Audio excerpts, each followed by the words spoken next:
সালামু আলাইকুম রহমতুল্লাহ।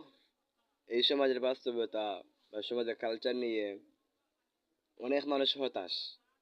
আমরা আমাদের আত্মীয় স্বজন বা পরিচিত মানুষ, কাছের মানুষ ইত্যাদি অনেক মানুষের ব্যবহারে অনেক সময় অতিষ্ঠ হয়ে যায়। প্রায় বিভিন্ন মানুষই বলে যে আমরা পরিবর্তন হতে চাই, আমাদের লাইফ স্টাইল চেঞ্জ করতে হবে। কিন্তু আমরা অনেকেই মনে করি যে পরিবর্তন হওয়া লাগবে, হতে হবে। এই জিনিসটা বলতে বলতে আমরা দেখা যায় অনেক সময় পায়ে হয়ে লাই, কিন্তু আমরা পরিবর্তন শুরু করতে পারি না।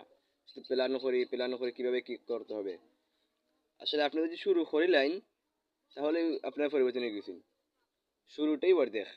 আপনি মনে করেন যে 100% পরিবর্তন এইটা, যেই দিনটাই আপনি পরিকল্পনা অনুযায়ী শুরু করবা, মনে করবা আপনি 50% পরিবর্তন হয়ে গেছেন। শুরুটাই হচ্ছে অর্ধেক। আমরা শুধু ডেট করি বা এই টাইম লম্বা করে যে পরিবর্তন হব। তো আমাদের দ্বারাই পরিবর্তন হওয়ার ইচ্ছা বা আমাদের ভিতরে আকাঙ্ক্ষা পরিবর্তন হইতাম, কিন্তু আমরা শুরু করতাম পারি না বা টাইম নির্ধারণ করি যে অমুক দিন থেকে অমুক সময় থেকে পরিবর্তন হওয়ার চেষ্টা করবো। এই জিনিসটাই আমাদের বোকামি।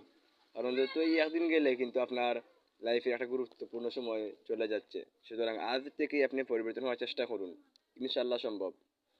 কিন্তু মানুষ কিন্তু পরিবর্তন হতেই হবে।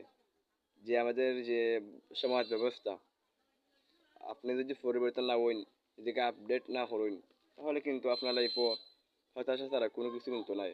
আমার অনেকে মনে করি যে আগামীকাল থেকে পড়তে বসবো, 1 মাস পরে পড়তে বসবো। এগুলো টাইম মেনটেন করতে করতে আমাদের জীবন অনেকটা চলে যায়। সুতরাং আজ থেকে আপনি পরিবর্তনের চেষ্টা করুন, আজই পড়তে বসুন। আজ থেকে আপনার পরিকল্পনা শুরু করুন, ইনশাল্লাহ আপনি সফল হবেন। পরিবর্তনটাই কিন্তু মূল উদ্দেশ্য। আমরা যদি পরিবর্তন করতে না পারি তাহলে কিন্তু আমাদের সফলতা আসবে না।